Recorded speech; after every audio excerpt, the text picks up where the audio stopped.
Hi guys, dito sa video na to pakita ko sa inyo guys kung anong gagawin kung nawala ang ating mga mobile phones. So maglalagin tayo doon sa Google account kung saan tayo naka login, no? So sa Google, google.com/find my device. So ito na yung lalabas guys pag nandito yung cellphone natin, magpipin out kung saan yung location niya ngayon. So makita natin kung saan siya banda nawala. So dito sa right side, makita natin dito yung yung dashboard. Pwede tayong mag-play sound kung medyo malapit lang. Kakawala pa lang nung cellphone nyo, pwede nyong patunugin para makita nyo, no? Or kung nawawala siya sa bahay, minsan ganun, hindi natin nakikita kung saan natin naisuksok. So pwede nyong i-play sound din dito, no? Tapos yung pangalawa is secure devices. Pwede nyong tanggalin or baguhin yung mga password nyo. Useful to kasi kung minsan yung mga nakakawa ng cellphone natin or kung nanakaw, tinu-turn off nila yon.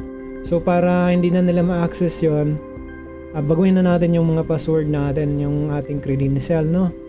So dito naman sa pangatlo is factory reset devices.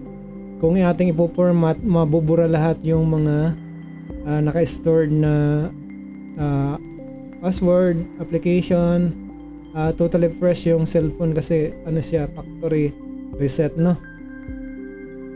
So pag pinactory reset natin siya, ine-next lang natin yan. Ang tanong nga pala dito, paano kung nakalagin yung Gmail ko sa tatlong devices, lahat ba yun mabubura? So hindi, kasi magsiselect tayo ng certain devices dito. So sa akin is yung CPH, nakikita nyo naman, ayan, sa akin tatlo yung nakalagin pero isa lang yung i-factory reset ko. Itong Oppo CPH 2349. So ang certain device, yun lang yung ma-erase, mapa-factory reset, no? Hindi yung lahat ng mobile phone. So safe naman siya, just in case talang nawala, and then para maproteksyonan yung ating account, ipa-factory reset natin siya. So dito ipapakita ko lang din yung actual na reset nung cellphone pag ginawa natin to sa ating Google account. So dito i-next lang natin. Tapos yan, may confirmation yan guys.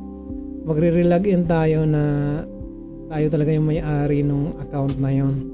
So pag nakapag-relogin tayo, magpo-proceed yan doon sa formatting ng phone, factory data reset, no? So ayan, i-reset lang natin. So yan yung actual na phone na inano ko. Wala akong pinindot dyan, kusang nag-turn off siya kasi magpa-factory data reset siya guys. So ganun lang ang gagawin natin pag nawawala yung ating mga mobile phone device, just in case na may mga importante tayong data dyan, mga wallet, no? So ganun lang guys, salamat sa inyong panonood and God bless everyone. Sana may natutunan tayo dito, no? Thanks for watching.